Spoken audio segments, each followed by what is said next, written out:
Hey crew, Conrad coming at you with the news, events, and weather for May 3rd through the 5th, 2024. Let's jump right in.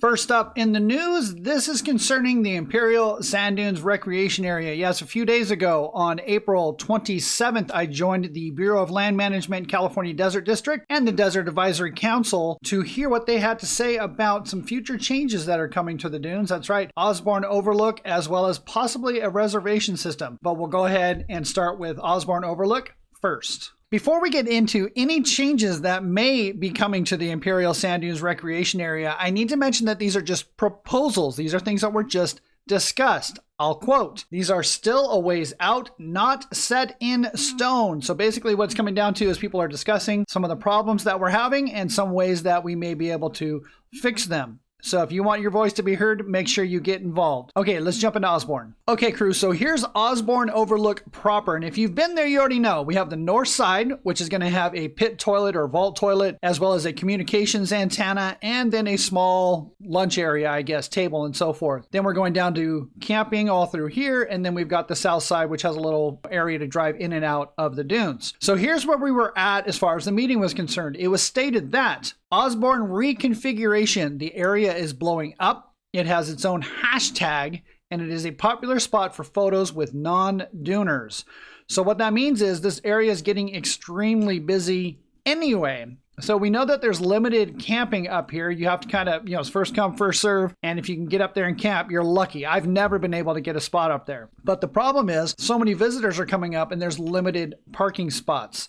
So it's getting very busy. Also, the south end is designed as a helicopter landing pad and we are unable to utilize it due to the camping and the high visitation. So what was proposed to completely end camping up here at Osborne Overlook, only allowing this for folks to come up and take their pictures and keeping this area open so the emergency services can get in and land their helicopters. So that's what is on the table. I'm not sure if it's all going to come to fruition, but that's what was discussed. Okay, moving on. Let's get over to where were we at? Oh, reservations. So I went ahead and pulled up Google Maps so we can take a look at Glamis, right? So here's the Glamis Beach store. Here's our washes. We've got the vendor area plus the other little camping area that's right here, as well as Gecko Road coming down. Why was this a hot topic at the meeting? Ghost campers. If you don't know what ghost campers are, it's folks that take their RV and their enclosed trailer or their toy haulers out to the dunes, typically at the beginning of the season, set up somewhere on Gecko Road or in the washes or in the vendors areas and leave it. That way they can just drive back and forth and go enjoy the dunes every weekend or every other weekend or whenever they want, and their stuff is already set up. They don't have to drive it back and forth. Where is this a problem?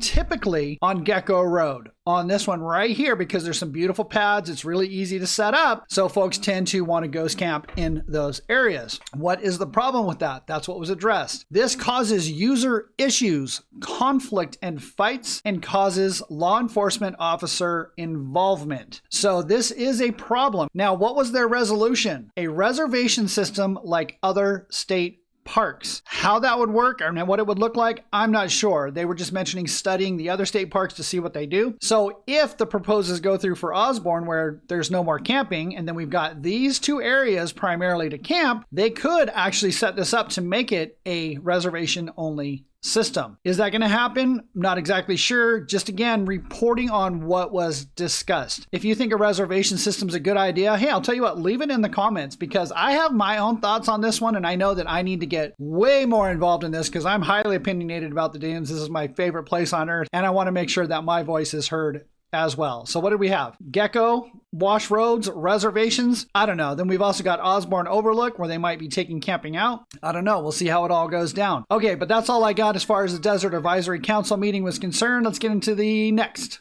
Yes, I did mention before, but I'd like to show you now. We are a partner with Boxo USA Tools, our website builder. He set us up this pretty awesome QR code. So if you want to get your 10% discount on that, go ahead and pause this right now, set up your phone and scan that QR code. It's going to take you straight to the Boxo USA website where you can get your 10% discount. Okay, moving on. We have the news, events. We got a lot. Starting off in California, we've got the Speed Metal Adelanto Stadium and Event Center. What are we going to have? Gates open at 9 a.m. Live music, vendors, food, multi-mile dirt track, drift expeditions, and mini moto mayhem. So it sounds like an off-roader's paradise. So if you're anywhere near Adelanto, you're definitely going to want to go check this one out. Okay, moving on to the next. Next up in California, we have the Cinco de Mayo Grudge Shootout held in Johnson Valley. When? May 4th. Not the 5th, even though it's Cinco de Mayo, right? What are you going to find out there? No classes. Run what you brung. Let's have a fun time and grudge race. So pretty much just going to be a rope drop. Rope drop. That's Disneyland.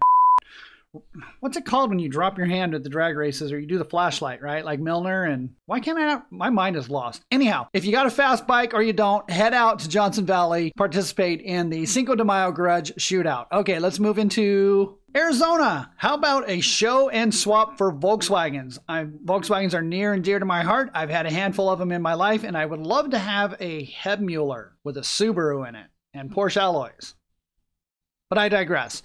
All right, so what do we have going on? Four Peaks Brewing Co. in Tempe, Arizona. Mark your calendars. It looks like we're going to have a car show and swap. If you're near this and you want to go check out some bitchin' vintage Volkswagens, head over to the show, Four Peaks Brewing Company. Okay, let's move into the next Arizona event. We have the UTV Rally at Mormon Lake, brought to you by Rugged Radio. What is this? The 8th annual, May 3rd and 4th, 2024. You have Friday 10 to 5 and Saturday 10 to 5. What are we going to find there? On-site camping, vendor village, demo course, trail rides, oil changes. What? They're going to do some work on your side-by-side while you're out there? Here's a full schedule of events. If you want some more information on this one, head over to utvrally.com. Okay, next. Moving east from California and Arizona, that's right, we're going to go all the way to Decatur, Texas. What's going on out there? The Red Bull Ranch Scramble. So it looks like a big side-by-side race, pretty much like we do out in Glamis right off of Osborne, right? Red Bull Ranch brings side-by-side racing to Shadow Creek Ranch in Bowie, Texas. Challenging and fast course, off-road fanatics and fans are invited. Looks like it's going to be a pretty epic event. Head over and check this out. Promises to be a good time. Okay, so we had news, events, weather.